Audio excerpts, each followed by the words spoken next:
मित्रांनो, बऱ्याच वेळा आपल्या मनाविरुद्ध काही घटना घडतात आणि आपण भावनिक होतो किंवा आपल्या प्रतिक्रिया वेगळ्या प्रकारच्या होतात. आपण चिडचिड करतो, लोकांना टाळणे सुरू ठेवतो. तर आपल्या मनाला मजबूत होण्यासाठी आपण कशा प्रकारे प्रशिक्षित केलं पाहिजे हे आपण या व्हिडिओत पाहणार आहोत. तत्पूर्वी आपण एक उदाहरण पाहू की कशा प्रकारच्या भावना आपल्या व्यक्त होत असतात. तर जवळच्या एका मैत्रिणीला तिच्या भावना हाताळण्यात अडचणी येत होत्या. ती तिच्या मार्गातील प्रत्येक लहान आव्हान किंवा अडचण, अगदी काही किरकोळ घटनांवरही प्रतिक्रिया करेल. जसे की ओळखीच्या व्यक्तीने शेवटच्या क्षणी त्यांची भेट रद्द करणे. ती बऱ्याचदा रडायला लागली, खूप भावुक व्हायची आणि रागसुद्धा काढायची. थोड्या वेळाने तिच्या मैत्रिणीने तिला तिच्या भावनिक प्रतिक्रियांवर नियंत्रण ठेवण्याचा इशारा दिला. म्हणजे जर तिला छोट्या छोट्या गैरसोयींचा अतिरेक करता येत नसेल तर ती आयुष्यभर खऱ्या अडचणी कशा हाताळणार आहे याबद्दल कळवले. तिच्या प्रतिसादाने लेख लिहायला लावला, कारण तिने आपल्यापैकी बहुतेक जण सामूहिक भ्रम पूर्णपणे हायलाइट केला आहे. एका मैत्रिणीने तिच्या मैत्रिणीने दिलेले हे उत्तर तिला तिच्या अस्वस्थ सवयींची जाणीव झाली आणि ती त्या बदलण्याचा सक्रिय प्रयत्न करू लागली. तर इथे दोन महत्त्वाचे पॉईंट आहेत. पहिला, तणावपूर्ण परिस्थिती टाळणे आणि दुसरा, रडणे थांबवण्याचा प्रयत्न करणे आणि ती करत असताना भारावून जाणे. तर मी असे गृहीत धरतो की आव्हानांचा सामना करताना तुम्ही कदाचित त्याच निष्कर्षावर आला आहात. आपण तणाव टाळण्याचा प्रयत्न करा आणि क्षणाच्या उष्णतेमध्ये स्वतःला बदलण्यास भाग पाडता आणि ते काम करत नाही. सहजतेने हे उपाय अर्थपूर्ण आहेत. तुमच्या जीवनातील ताणतणाव कमी करण्याचा प्रयत्न करणे आणि वाईट सवयी मोडण्याचे काम करणे अर्थपूर्ण आहे, परंतु हा दृष्टिकोन नेहमीच अपयशी ठरेल. मानव हा रोबोट नाही. जेव्हा जेव्हा आम्हाला वाटेल तेव्हा आम्ही मागणीनुसार आमचे वर्तन बदलू शकत नाही. आमचे सध्याचे वर्तन हे अनेक वर्षाच्या विविध अनुभवांचे आणि कंडिशनिंगचे परिणाम आहेत. आणि जसे की ते वयाच्या संबंधात दर्शविले गेले आहे, तुम्ही जितके मोठे व्हाल तितके तुम्ही तुमच्या स्वतःच्या मार्गाने तयार व्हाल. मित्रांनो, याचा अर्थ असा नाही की बदल शक्य नाही. याचा सरळ अर्थ असा आहे की तुम्हाला तुमचा दृष्टिकोन बदलण्याची गरज आहे. तुमचे मन तुमच्या वर्तनावर कसा प्रभाव टाकते. सुरुवातीला ही विचारसरणी खोटी कोडी म्हणून ओळखल्या जाणाऱ्या तात्विक भ्रमाने त्रस्त आहे. हे अशा परिस्थितीचा संदर्भ देते जिथे प्रत्यक्षात विचारात न घेतलेल्या इतर पर्याय असताना निवडण्यासाठी फक्त दोन संभाव्य पर्याय आहेत असे दिसते. आपण जे उदाहरण घेतलं त्यात एका मैत्रिणीचा तिच्या दुसऱ्या मैत्रिणीचा असा विश्वास आहे की तिने तणावपूर्ण परिस्थितींना तोंड दिले पाहिजे किंवा टाळले पाहिजे, आणि जर ती त्यांना टाळू शकत नसेल तर ती फक्त तिचा नेहमीचा राग काढू शकते किंवा क्षणार्धात तिचे वर्तन जबरदस्तीने बदलू शकते. यासारख्या मर्यादित पर्यायांसह सादर केलेले वाईट परिस्थितीतून सर्वोत्तम बनवणे अर्थपूर्ण आहे, पण या प्रकारची कृष्णधवल विचारसरणी तिला मूळ मुद्द्याला दूर करण्यापासून रोखत आहे. कोणत्याही समस्येचा सर्वात सोपा उपाय म्हणजे त्याकडे दुर्लक्ष करणे आणि पळून जाणे, परंतु त्यामुळे ती दूर होत नाही. भीतीप्रमाणेच पळून जाणे केवळ ते मोठे आणि मजबूत बनवते, म्हणून ते शेवटी अधिक भीतीदायक वाटते. त्या मुलीच्या मैत्रिणीला ज्या खऱ्या समस्येचा सामना करावा लागला होता तिच्या समोर आलेल्या परिस्थितीशी काही संबंध नव्हता. तर आपण आधीच नमूद केले आहे की बहुतेक प्रकरणांमध्ये त्या पूर्णपणे सांसारिक घटना होत्या. तिची खरी समस्या म्हणजे भावनिक स्थिरता किंवा त्याची कमतरता, जे तिच्या व्यक्तिमत्वात अंतर्भूत होते आणि तिथे तिने अनुभवलेल्या गोष्टी नाहीत. ती या परिस्थिती टाळू शकत नाही, कारण टाळण्यासारख्या विशिष्ट परिस्थिती नाहीत, कोणतेही विशिष्ट ट्रिगर नाही. आणि असे असले तरी एक मजबूत मानसिकता तयार करण्याचा मार्ग म्हणजे तुमच्या आव्हानांना तोंड देणे आणि त्यावर मात करणे, पळून जाणे नाही. आणि तुम्हाला कोणत्याही समस्यांना सामोरे जावे लागणार नाही अशी आशा आहे. हे जीवन आहे, नेहमीच अधिक समस्या असतील. आणि मी तुम्हाला सांगितल्याप्रमाणे स्वतःला एका क्षणाच्या उष्णतेमध्ये अचानक वागणूक बदलण्यास भाग पाडणे अशक्य आहे, विशेषतः जेव्हा जास्त भावनिक प्रतिक्रिया येतात. एकदा का भावनिक तर्काने दृश्यात प्रवेश केला की तुम्ही वेगळ्या मनस्थितीत असता आणि एकाच वेळी तार्किक तर्क वापरू शकत नाही, एक दुसऱ्याला वगळतो. तुम्हाला एखाद्या विशिष्ट परिस्थितीवर विशिष्ट प्रकारे प्रतिक्रिया देण्यासाठी प्रोग्राम केले गेले आहे, आणि जेव्हा तुम्ही बंद बटन स्विच करत असल्यासारखे तुम्ही जाणीवपूर्वक ठरवता तेव्हा तुम्ही ती लिंक तोडू शकत नाही. मानसशास्त्रात याला असोसिएशन म्हणून ओळखले जाते. एका मानसिक स्थितीला दुसऱ्याशी जोडणे आणि हे आपल्या बऱ्याच मानसिकतेचे आणि वर्तणुकीशी संबंधित समस्यांचे प्राथमिक कारण म्हणून कार्य करत असले तरी ते एक प्रभावी उपाय म्हणून देखील कार्य करू शकते. वेगवेगळे मानसिक संबंध बनवण्यासाठी तुमच्या मनाला प्रशिक्षण दिलं पाहिजे. सध्या मानसिक स्थितीचा मागील घटनेशी संबंध जोडणे आणि असे म्हणणे, अहो हे पूर्वी घडलेल्या घटनेसारखेच दिसते, मी पूर्वी जशी प्रतिक्रिया दिली होती तशीच प्रतिक्रिया देणे चांगले आहे आणि जितक्या जास्त तुम्ही त्याच प्रतिक्रियांची पुनरावृत्ती कराल तितकी ती जोडणी अधिक मजबूत होईल. तर ही संपूर्ण प्रक्रिया अर्थातच अवचेतनपणे घडते. त्यामुळे जर त्या मुलीच्या मैत्रिणीला अशीच संवेदना जाणवली तर ती तिच्या भूतकाळातील अनुभवांचा विचार करेल आणि असा निष्कर्ष काढेल की योग्य प्रतिक्रिया हीच असेल जसे तिने यापूर्वी असंख्य वेळा केले होते. तर चिडचिड करणे आणि उत्तेजित होणे हाच पर्याय ती निवडू शकते. असोसिएशनचा हा अनेक वर्तणूक सिद्धांताचा आधार आहे आणि हे सर्वात लक्षणीयपणे पावलोवच्या शास्त्रीय कंडिशनिंगमध्ये चित्रित केले आहे. पण समस्येतच उपाय दडलेला आहे. आपल्या भूतकाळातील वागणुकीवर आपल्या भविष्यातील वर्तनाचा प्रभाव पडतो. आम्ही कदाचित रोबोट असू शकत नाही आणि आमच्याकडे कदाचित चालू बंद बटन नसेल, परंतु आम्हाला निश्चितपणे प्रोग्राम केले गेले आहे तीच गोष्ट पुन्हा पुन्हा सांगून विशिष्ट प्रकारे कार्य करण्यासाठी आणि प्रतिक्रिया देण्यासाठी. त्यामुळे तुमची मानसिकता बदलण्याचा आणि मानसिकतेत बदल करण्याचा मार्ग म्हणजे जाणीवपूर्वक तीच गोष्ट करणे, वेगळ्या पद्धतीने कार्य करण्यासाठी स्वतःला पुन्हा प्रोग्राम करणे. येथे मुख्य मुद्दा हा आहे की ही क्षणाच्या उष्णतेमध्ये करू नका, कारण तुम्हाला यशस्वी होण्याची अक्षरशः कोणतीही शक्यता नाही. मुद्दा असा आहे की स्वतःला आगाऊ तयार करा. ट्रिगर नसताना, कोणतीही परिस्थिती नसताना आणि कोणताही संभाव्य धोका नसताना वेगळ्या पद्धतीने प्रतिक्रिया देण्याची अट हे शारीरिक प्रशिक्षण सारखे तत्व आहे. जर मी तुम्हाला एखादी वस्तू उचलण्यास सांगितले जी तुमच्यासाठी खूप जड आहे तर तुम्ही त्या क्षणी ती वस्तुस्थिती बदलू शकत नाही. तथापि आपण काय करू शकता?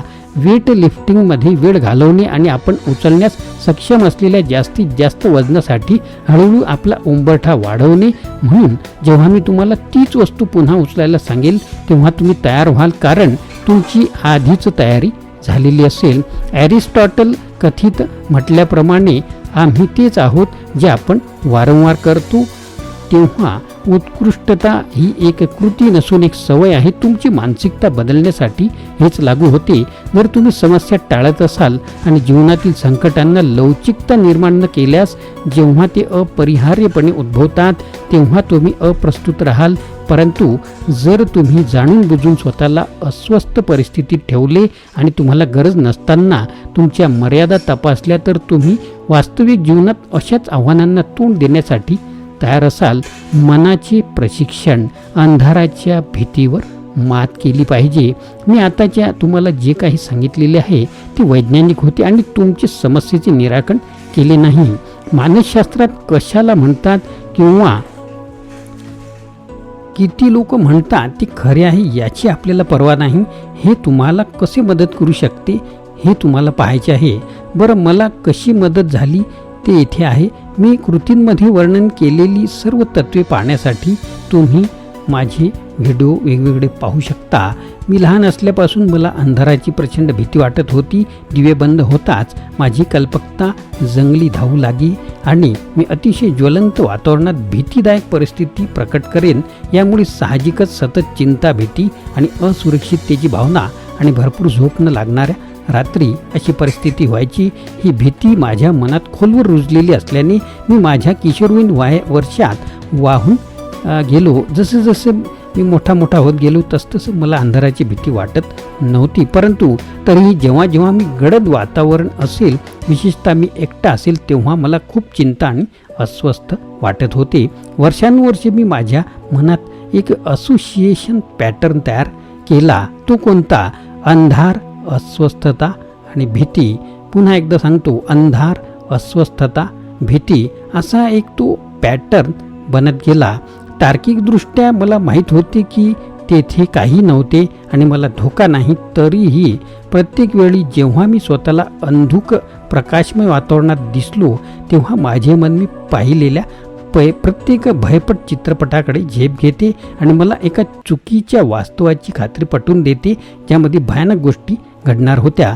दुसऱ्या शब्दात मी तार्किकदृष्ट्या विचार करू शकत नाही, कारण भावनिक तर्काने ताब्यात घेतलेले असते. माझ्या पहिल्या मित्राप्रमाणेच मी माझ्या प्रोग्रामिंगला बळी पडलो. मी गडद भाग टाळण्याचा प्रयत्न केला आणि शक्य तितक्या अंधाराला माझ्या आयुष्यापासून दूर ठेवण्याचा प्रयत्न केला.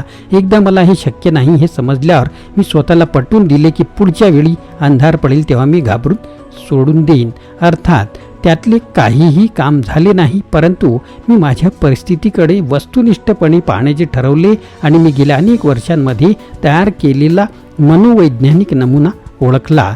सर्वात महत्त्वाचे म्हणजे प्रभाव उलट करण्यासाठी मी त्याच विचारसरणीचा वापर करण्याचा निर्णय घेतला. म्हणून मी एक नवीन दृष्टिकोन वापरण्याचा प्रयत्न केला. जेव्हा मी अशा परिस्थितीत होतो जिथे मला अंधारात राहण्याची गरज नव्हती, तरीही मी ते करण्याचा निर्णय घेतला.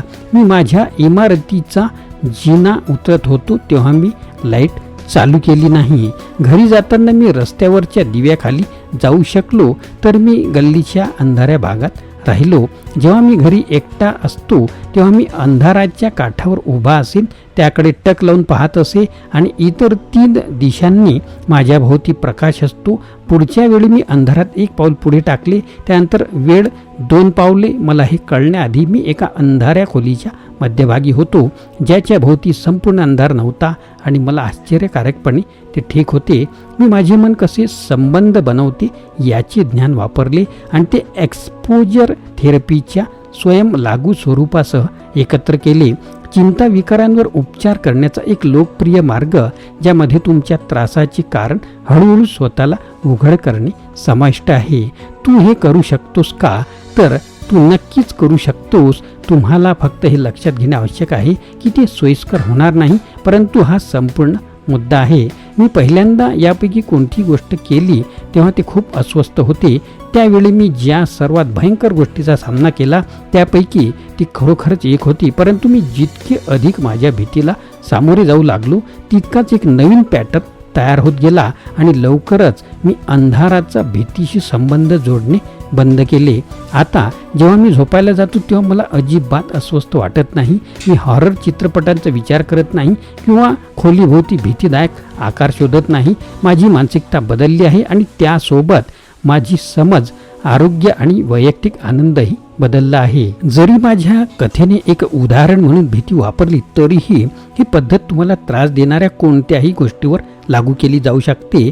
मग ती दुखावणाऱ्या टिप्पण्या, कठोर अभिप्राय, ओरडणे, चिंता किंवा इतर काही असो. महत्त्वाची गोष्ट म्हणजे कारण आणि वर्तन यांच्यातील मानसिक संबंध ओळखणे आणि नंतर जाणीवपूर्वक कारणला वेगळ्या वर्तनाशी जोडण्याचे काम करणे. जसे पहा, जुना सहवास, काहीतरी घडते, तुम्ही वाईट प्रतिक्रिया देता. नवीन सहवास, काहीतरी घडते, तुम्ही वेगळ्या पद्धतीने प्रतिक्रिया देता. तर मित्रांनो, हा मुद्दा परत एकदा सांगतो मी. तुमचा जुना अनुभव असतो म्हणजे जुना सहवास, तिथे काहीतरी घडलेलं असते आणि तुम्ही काहीतरी वाईट प्रतिक्रिया दिलेली असते. आणि नवीन सहवासात तुम्हाला काय बदल करायचा? काहीतरी घडते जे जुन्या घटनेशी संबंधित असू शकते, तशा प्रकारचं असू शकते, परंतु तुम्ही त्याला वेगळ्या पद्धतीने प्रतिक्रिया जाणीवपूर्वक देता. हा एक नवीन पॅटर्न तयार करू शकतो आपण. तुमच्या मनाला प्रशिक्षित करणे, सवयी विकसित करणे, तोडणे, तुमची समज सुधारणे किंवा मानसिक संबंध बदलणे हे एका रात्रीत घडत नाही. ही एक अशी प्रक्रिया आहे जी व्यसनासारखी कार्य करते. प्रथम तुम्हाला डिटॉक्सिफिकेशनच्या प्रक्रियेतून जाणे आवश्यक आहे. तुमच्या सिस्टममधून सर्व खराब गोष्टी बाहेर काढण्यासाठी आणि स्वच्छ स्लेटसह प्रारंभ करा. त्यानंतर एकदा तुम्ही ते वैयक्तिक रिसेट बटन दाबले की तुम्ही तुमची मानसिकता आणि व्यक्तिमत्व तुम्हाला हवे तसे आकार देऊ शकता. जर तुम्ही स्वतःला लूपमध्ये अडकवलेले बदलण्यात किंवा वचनबद्धता करण्यात अक्षम असाल तर वास्तविक बदल शक्य नाही असे समजू नका. तुम्ही कदाचित त्याबद्दल चुकीच्या मार्गाने जात आहात. स्वतःला एक चांगली व्यक्ती बनवण्यासाठी या व्हिडिओतील या पद्धतीचा तुम्ही वापर करा, कारण तुम्ही ते त्यासाठी पात्र आहात. तर मित्रांनो, अत्यंत संवेदनशील असा हा विषय आहे जो तुम्हाला कसा वाटला तुम्ही कमेंट बॉक्समध्ये कळवा आणि नवीन असाल तर चॅनलला सबस्क्राईब करायला विसरू नका आणि आपल्या मनाला मजबूत होण्यासाठी प्रशिक्षित करत राहा. मित्रांनो, आपल्याला व्हिडिओ आवडल्यास लाईक करा, शेअर करा, सबस्क्राईब करा.